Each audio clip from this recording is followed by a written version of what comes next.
Right, we've looked at making shapes with sharp corners and smooth lines. We've looked at controlling where those shapes go with the selection tool, the shape of them with the sub-selection tool. We're now going to look at how we can add and delete points from the shapes. What we do, using the selection tool, the black pointer tool, we click on the shape, we click on the pen, and if we want to remove a point, you go over the point and you click it.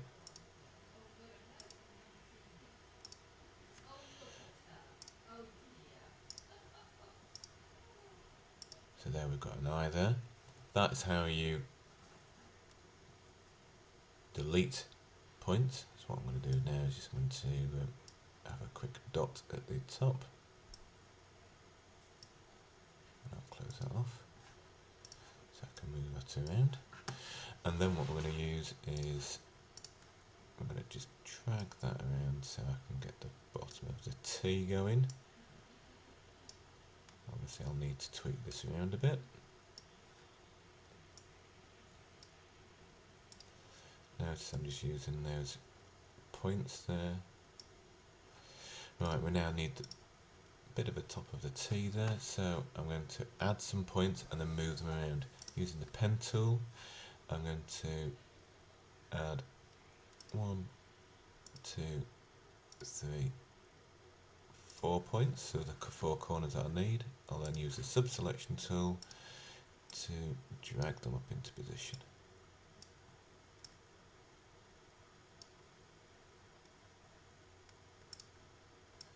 And there we've got a T. Needs a little bit of a tweaking.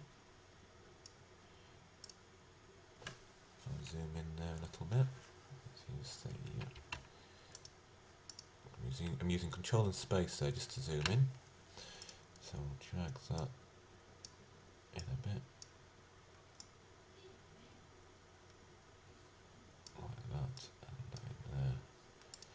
This can go down a bit. This one can go in a bit so that it's tweaking the corners down here. Likewise there. Now notice what happens here is that the corner is it's affecting both sides of the curve. I only want to have one side of the curve controlled, so I'm going to hold the Alt key down and then I can control just the one line leading into the point and then click and drag. I've got that point there, so I can now control the other end, tweak it a little bit more, move the point up a bit, and I'm ready to then zoom out using Control, Alt and Space. Right, that point, that T is a little bit too large now, so I'm going to transform it using Control and T, reduce the size of it, move it around, and there I've got a new T for my ICT. So we've now looked at adding and deleting points.